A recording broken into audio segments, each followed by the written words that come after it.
The reason why we wanted you right away, too, is you are known as comedian's comedian. Comics like you. And say that like it means nothing to you. Comedian's comedian. Comics like you. I should have been happier when I said it. You should have been like, comics like you. Yeah. I mean, that's really saying something. But now you just let it sit there and get all the... Well...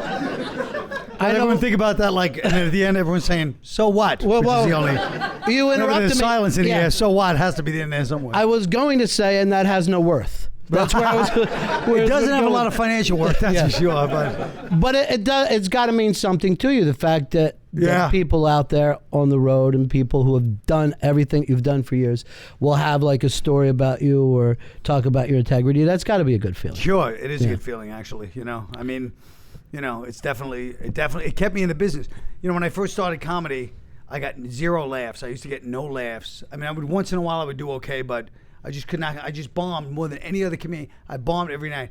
And then one night, I was doing a set at the Comedy Cellar. I got in because, once again, the comics got me in. Mm-hmm. And I went on stage, and I just was bombing so badly. It was a great crowd. It was a great night.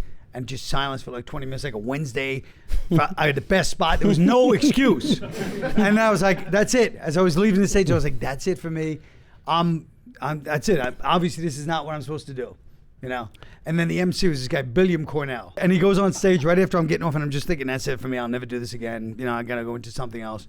And he goes, folks, that was the funniest comedy set you'll ever see, and you don't even know it. And that's like that kind of little support really helped keep me in the business. So that's another reason I love comedians. You know. Well, I think we'll talk about how comedians love me. Yeah, different story. But I do think there's a certain part of that is like you don't normally tell jokes or have that comedian rhythm. You're not doing a kind of standard, oh, I get it, that's where the punchline is. I'm not sure what it is, but comedians have always been my biggest fans. Right. If only there were more of them. And they could,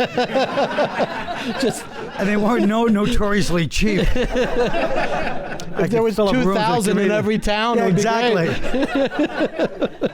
But was there any point, like when you were younger and starting, that you thought to yourself, all right, what is like Dennis Miller or Jerry Seinfeld, guys that seem like they have a little more craft, or you just thought, I'm going to go my own path here? No, I mean, I never, actually, Dennis Miller, to this day, this haunts me. It's funny you brought up Dennis Miller, because when I first started, I was probably in it for about 2 years, and Dennis Miller was like on Saturday Night Live, and it's like, you know, he was the hero. He came to New York, he was like funny, but he was like still like on comedians' terms. He was like cursing, and it's like he was breaking all the rules the clubs held for us, and still like, you know, they had to be right. So funny. And then he watched me a couple of times, and he literally came to a show with his date at the time, which was like a big giant deal, like 1987. And he came, or 88, and he watched me do a whole like hour. So it was my first like headlining stuff. And he sat there and watched me, and at the end, and it was like the biggest compliment in the world. And at the end of the show, he came up to me and he goes, Quinn, you're amazing, man. There's just something missing, and I can't put my finger on it. And to this day, I know that's true. And it drives me crazy.